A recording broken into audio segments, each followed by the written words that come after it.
Assalamualaikum warahmatullahi wabarakatuh. Nama saya Muhammad Apriartono, kelas KJK Reguler 2 Klaster 3A di Universitas Pancabudi Medan.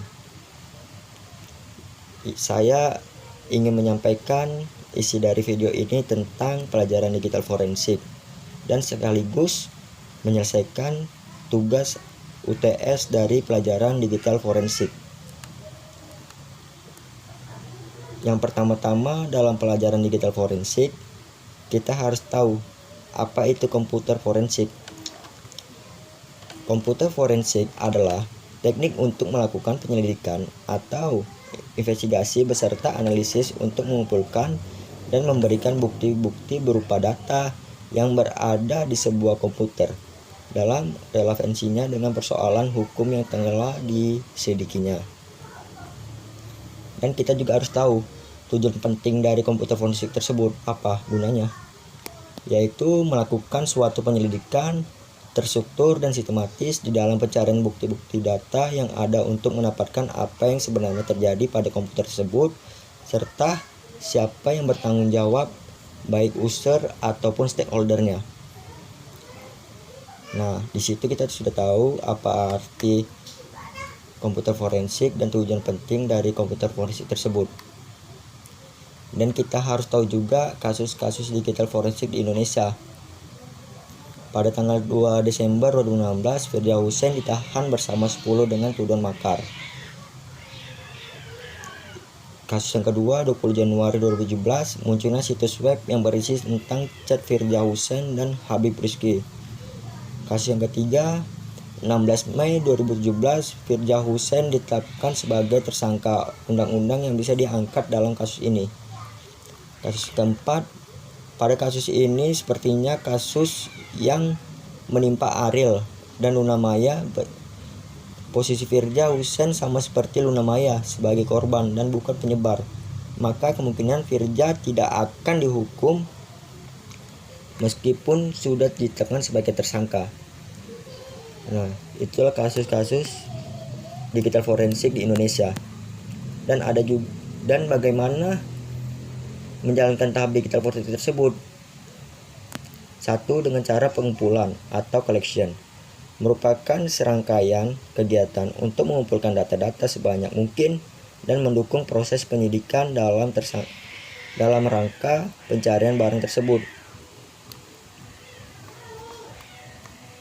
Kedua, pemeliharaan atau preservation, memelihara dan menyiapkan bukti-bukti yang ada, termasuk pada tahapan ini melindungi bukti-bukti dari kerusakan, perubahan, dan penghilangan oleh pihak-pihak tertentu.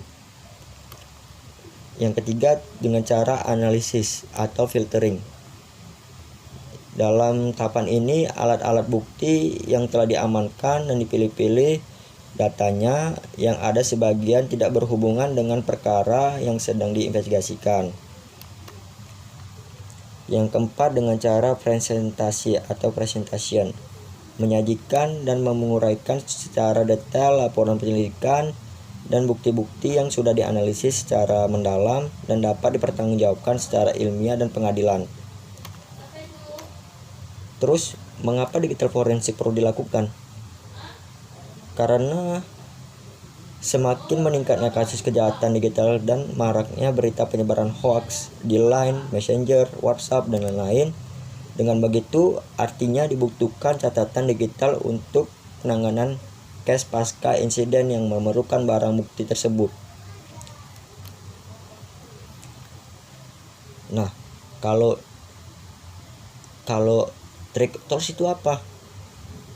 Track tools atau track forensik merupakan suatu praktek mencari komputer di lapangan yang bisa diprioritaskan sebagai bahan dalam penyelidikan. Bila barang bukti ternyata relevan dengan kejadian, maka komputer bisa dibawa ke lab dan kemudian pelaku bisa segera ditahan tanpa menunggu lama. Nah, itu arti dari track tools atau track forensik menurut saya dan menurut sumber dari Mbak Google. Dan apakah legalitas digital forensik? Menurut saya itu legalitas forensik dengan berlakunya peraturan di undang-undang hukum pidana aja. Menurut saya legalitasnya menurut dengan kitab-kitab undang hukum pidana.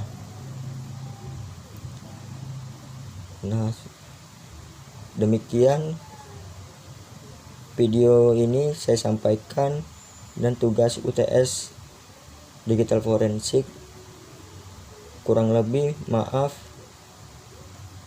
saya ucapkan. Wassalamualaikum warahmatullahi wabarakatuh.